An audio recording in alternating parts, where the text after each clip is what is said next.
नमस्कार, 9 बजे के बुलेटिन में आपका स्वागत है। मैं हूं अंजलि इस्टवाल और मेरे साथ हैं शशांक सिंह और आप सबको ईद मुबारक। तो आज ईद मनाई जा रही है देश भर में और ऐसे में एक ईदी जरूर लोगों को मिली है और वो है डोमेस्टिक ट्रैवल की। हालांकि नियम कायदे जरूर इसमें थोड़े सख्त हों। बिल्कुल, ईद मुबारक हम सब की तरफ से आपको।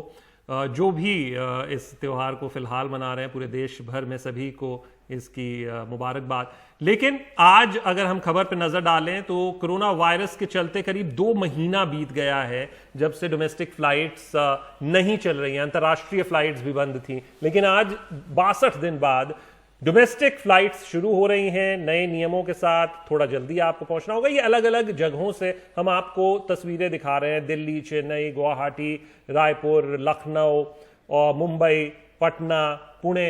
पहले शुरुआत में खबरें ये जरूर आई कि महाराष्ट्र जैसे जो राज्य हैं, अगर हम तमिलनाडु की बात कर रहे हैं वहां पर, तो उनको जरूर उन्होंने कुछ और समय मांगा था, 31 मई तक का समय मांगा था। लेकिन केंद्र के जो दिशा निर्देश आए उनकी तरफ से 25 मई यानी आज से ये डोमेस्टिक फ्लाइट शुरू करने की बात कही गई।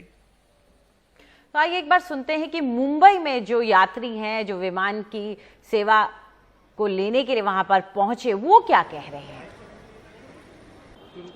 कुछ राहत तो है ही है, रात फ्लाइट न चालू हो तो कहाँ से राहत मिलता है। कोरोना को लेकर व्यवस्था ये है कि हम लोग को प्रोटेक्शन किट दिया गया है। ये कंपनी की तरफ से ही प्रोवाइड किया गया है तो सारे सीट पे कस्टमर आ रहे हैं, लेकिन सोशल डिस्टेंसिंग का अंदर तो कोई ये नहीं है, बट पूरे प्रोटेक्शन के साथ लाया गया है।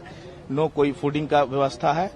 नहीं, परेशानी कुछ नहीं हुई, लेकिन है कि मतलब सजेशन देना चाहूंगा, जैसे किसी का फेस सेल टूट जाता है, मान लो रिबन टूट गया, तो एक्स्ट्रा होना चाहिए फ्लाइट पे। 1-2 लोग सफर कर रहे थे उससे। Like kit they are providing kit हम लोग को प्रोवाइड किए वो, और वाटर बोतल, बाकी सोशल डिस्टेंसिंग सब अच्छे से लाइक फॉलो करवा कर हम लोग को ये सही से किए हैं। कोई परेशानी भी नहीं, कोई परेशानी नहीं हुई। Yes, big relief because we came here on the 23rd and stuck here as a tourist, and now it's been lockdown going on and on and on. We're just relieved with our age and with exposure to this Bombay. Unnecessarily, I think we should have been given time to move back first. राहत और कहीं ना कहीं खुशी इन सबके चेहरे पर देखी जा सकती है कि बहुत समय हो गया है। ये एक अच्छा फैसला है कि डोमेस्टिक फ्लाइट्स शुरू की गई हैं, लेकिन आज से शुरू हो गई हैं। आगे आप अगर प्लान कर रहे हैं फ्लाइट्स लेने का तो आपको किन बातों का ध्यान रखना होगा वो आपको बता देते हैं। उड़ान का जो समय है उससे 2 घंटे पहले आपको एयरपोर्ट पहुंचना होगा। मास्क पहने रखना होगा वरना जेब ढीली करनी पड़ सकती है। वेब चेक इन सिर्फ होगा यहां पर। अब आपको वो फिजिकल डिस्टेंसिंग उसको मेंटेन करने के लिए इसका फैसला लिया गया है। वहीं एयरपोर्ट पर भी थर्मल स्क्रीनिंग की जाएगी। और आपको बता दें कि अगर आप कोरोना पॉजिटिव नहीं है तो डिक्लेरेशन आपको नहीं देना होगा। और डिक्लेरेशन देते हैं कि आप कंटोनमेंट जोन से नहीं है तो आपको प्रॉब्लम नहीं आएगी। आरोग्य सेतु ऐप आपके पास होना चाहिए। गलत जानकारी अगर आपने डिक्लेरेशन में दे दी तो आपके खिलाफ सख्त कार्रवाई भी हो सकती है। एक यात्री पर सिर्फ एक ही चेक इन बैग अलाउड है और बैगेज टैग आपको ऑनलाइन प्रिंट करना होगा और उसे अपने लगेज पर चिपकाना होगा। विमान में सिर्फ एक हैंड बैग ले जाने की इजाजत मिलेगी। आपको आरोग्य सेतु ऐप नहीं है अगर तो उसे जरूर डाउनलोड कर लें और उस पर अपना स्टेटस भी दिखता रहेगा आपको। 14 से कम उम्र के बच्चों के लिए इस ऐप की कोई जरूरत नहीं है। बोर्डिंग गेट से सेफ्टी किट, मास्क और सैनिटाइजर आप ले सकते हैं और बुजुर्ग और गर्भवती महिलाओं के लिए इस वक्त यात्रा की अनुमति नहीं है।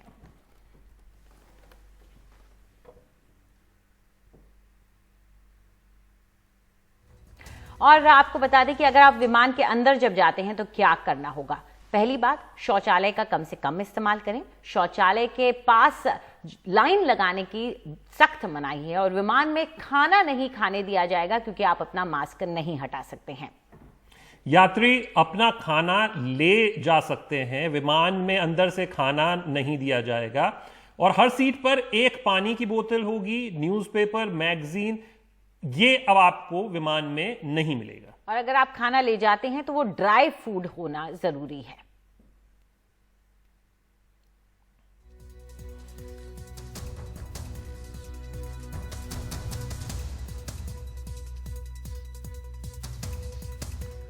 और अब महाराष्ट्र का जिक्र कर लेते हैं, क्योंकि महाराष्ट्र से आज विमान शुरू हो गए हैं, लेकिन शुरुआत में इसमें थोड़ा सा आनाकानी नज़र आई थी महाराष्ट्र की तरफ से कि अभी तक सभी सुविधाएं मुहैया नहीं करवा पाए हैं वो, और थोड़ा समय उन्हें और चाहिए। लेकिन आखिरकार कल ये बात साफ हो गई, कल देर रात की 25 विमान जाएंगे और 25 विमानों को लैंडिंग की इजाजत होगी पहले दिन यानी आज, और मुंबई से पहली फ्लाइट आज 6:45 बजे पटना के लिए उड़ी थी और ये 8:20 पर पहुंच गई। इंडिगो की ये फ्लाइट थी और लखनऊ से मुंबई एयरपोर्ट पे एक फ्लाइट पहुंची है। पिछले दिन 25 विमान पहले के दिन, माफ कीजिएगा, 25 विमान उड़ रहे हैं जैसे कि हमने आपको बताया, तो वही वापस अभी जाएंगे। वहीं महाराष्ट्र के पर्यटन और पर्यावरण मंत्री आदित्य ठाकरे ने एनडीटीवी से कहा कि एयरपोर्ट में यात्रियों को उनके गंतव्य तक पहुंचाने के लिए ट्रांसपोर्ट की सुविधाओं पर अब भी विचार हो रहा है। हमारे सहयोगी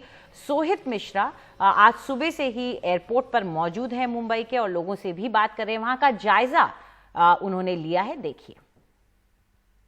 रविवार देर रात तक कंफ्यूजन के बाद सोमवार सुबह की अगर बात करें तो मुंबई T2 जो एयरपोर्ट है वहां से 25 उड़ानें आज पूरे दिन भर उड़ेंगी और 25 उड़ानें यहां पर लैंड करेंगी। और जिस तरह से आप देख सकते हैं सुबह से ही जो पैसेंजर्स हैं, जो यात्री हैं, उनकी यहां पर बड़ी संख्या में तादाद आपको नज़र आएगी, क्योंकि बहुत लोग अलग अलग जगहों से आए हैं और मुंबई में फंस गए थे जब लॉकडाउन की शुरुआत हुई थी, और तब से लोग यहीं पर हैं। अब क्योंकि आज से 25 उड़ानें उड़ेंगी तो आप देख सकते हैं कि लोग जा रहे हैं। बहरहाल बहुत सारे आप यहाँ पर डिफरेंसेस देखें, जैसे कि मिनिमम लगेज लोग 1 से 2 बैग ही लेकर जा सकते हैं, तो उसका ख्याल रखा जा रहा है। साथ ही साथ अंदर अगर आप दूसरी तरफ देखें तो सोशल डिस्टेंसिंग का भी ख्याल रखा जा रहा है। जहाँ पर भी हम अभी डिपार्चर पर मौजूद हैं तो लोग एक दूसरे से दूर खड़े हुए हैं, जल्दी आ रहे हैं ताकि फ़्लाइट्स के लिए निकल सकें। लेकिन सवाल ये है कि कल देर रात तक भी लोगों को बहुत कन्फ्यूजन था। सर, आप कहाँ पर जा रहे हैं? मैं जा रहा हूँ बैंगलोर, फिर वहाँ से लखनऊ। बैंगलोर और फिर लखनऊ। अच्छा, कल शाम तक क्या आपको पता था जाना है नहीं? रात में 1 बजे फ्लाइट कंफर्मेशन हुआ। तो रात में 1 बजे हुआ। और क्या गाड़ी अवेलेबल थी या आप लोग कैसे एयरपोर्ट? पर्सनल मैंने किसी से बोल के करवाया। क्यों, वरना टैक्सीज नहीं मिल रही? नहीं, कुछ नहीं है। तो ज़मीनी स्तर पर फ्लाइट्स ज़रूर शुरू कर दी गई हैं, लेकिन आपने जैसे सुना कल रात 1 बजे तक कोई कंफर्मेशन नहीं था। साथ ही साथ क्योंकि गाड़ियाँ अवेलेबल नहीं हैं तो अपने दोस्तों से बात करके पर्सनली गाड़ियों से लोग आ रहे हैं। बहरहाल सिर्फ फ़्लाइट्स जा नहीं रही हैं, कई ऐसे फ़्लाइट्स हैं जो कैंसिल हो रहे हैं। लोग दिल्ली जाना चाहते हैं, उन्हें यहाँ पर कल रात को कंफर्मेशन दे दिया गया था कि फ़्लाइट्स जाएंगी, लेकिन ऐन मौके पर अब जो जानकारी मिल रही है वो ये है कि फ़्लाइट्स कैंसिल हो चुका है। मैम, आपसे जानना चाहेंगे, आप लोगों की जो फ़्लाइट है वो कैंसिल हो गई है, तो अभी आप लोग क्या विचार कर रहे हैं? क्या विचार कर सकते हैं कैंसिल हो तो क्या कुछ कहा गया है एयरपोर्ट की तरफ से, एयरलाइंस की तरफ से? नहीं, लास्ट 10:30 बजे रात को we confirmed it was operational. अभी यहाँ आके पता चलता है कि it has been cancelled. We are trying to get in touch with the call centre employees. अभी पता नहीं, कुछ पता नहीं है। और आपको जाना कहाँ पे है? दिल्ली। तो दिल्ली जाना चाहते हैं क्योंकि पहला दिन है, जैसे कि आपने सुना कि कल रात तक कंफर्म भी किया गया था कि फ़्लाइट्स जाने वाले हैं, लेकिन ऐन मौके पर सुबह कैंसिल कर दिया गया। कुछ लोगों को कल रात को 1 बजे कहा गया कि फ़्लाइट्स ऑपरेशनल हैं और जा रही हैं। दूसरा सवाल जो गाड़ी का आता है, बहुत लोग अपने दोस्तों से यहाँ पर उनकी गाड़ियों से यहाँ पर आए हुए हैं, वो फंसे हुए थे, कई लोग यहाँ पर रहते नहीं हैं।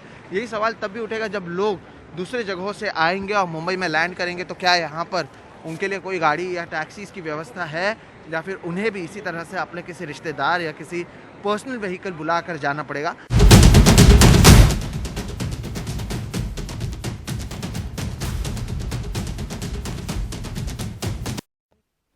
और अब बात करते हैं टॉप न्यूज की। हम आपको 5 ऐसी खबरें दिखाएंगे जिनमें से आप वोट कर सकते हैं हमारे यूट्यूब चैनल पर जाकर, और उसके बाद उनको हम आपको दिखाएंगे। पहली खबर, नए नियमों के साथ 2 महीने बाद अब घरेलू उड़ान चालू हो गई है। दूसरी खबर आपके लिए क्वारंटीन पर राज्यों के जो अलग अलग नियम सामने आ रहे हैं उनके बारे में।